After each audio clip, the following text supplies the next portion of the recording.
Have you ever wanted to put yourself through the equivalent of 20 years of carpal tunnel condensed into only 13 hours? What if I said I did, so you don't have to? Hi, I'm Gio, and I'm a self-diagnosed masochist and a streamer that also plays hard games for gremlins in chat to feed off my sweet, delectable failures. Okay. What? Recently, I thought to myself, hey, what if I let chat decide what games to play on stream? Because if there's anything I've learned on Twitch, it's that chat will always be nice to you. I have my own fucking mods, dude. So, I made a poll on the most sane social media platform there is, Twitter, and waited until they made the right choice and ultimately picked Hollow Knight. Oh. They picked Cuphead. Cuphead won, so I paid the 20 big ones and opened that puppy up, and I instantly realized something. The default keybinds were made for absolute fucking sociopaths. Since the devs expected me to have an onset stroke just trying to figure out why the buttons to switch weapons was farther than the release of Elden Ring, I opted to go to the true Chad's method and plugged in an old Xbox controller I just had laying around somewhere. Once I had the controller plugged in, it was time for the tutorial.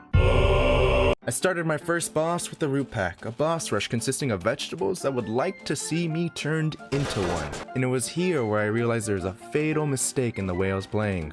I couldn't seem to parry for shit. After that, I tackled the run and guns, where it was just holding the right bumper and holding down left stick and pray to God you make it to the end intact. All in all, I enjoyed all the bosses the first island had to offer, and I was just so caught up in the charm of the world. It really made me excited to see what the rest of the game had to offer, and the funny thing is that the gameplay wasn't even my favorite part.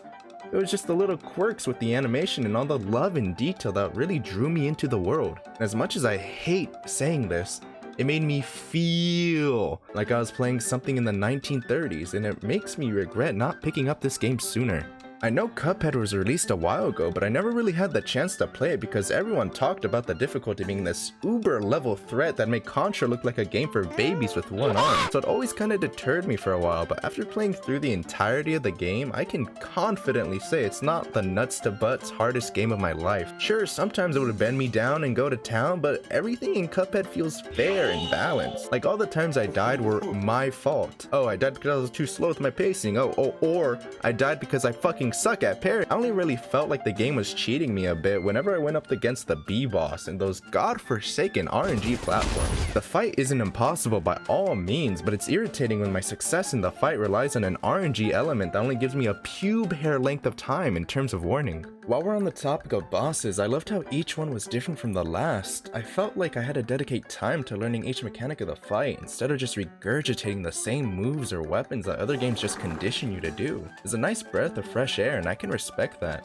All in all, Studio MDHR really outdid themselves with the game, from the music, gameplay, and even especially the art. If you haven't at least tried Cuphead, you're missing out. Next time you have a spare $20, or especially while it's on sale, I would just snag it and dedicate a few hours to just exploring what the game has to offer. But probably the best part of this game is that Goopy Legrand makes a pog face, so I give it 4 Goopy Pogs out of 5. Okay, that's it. That's the video. Goodbye.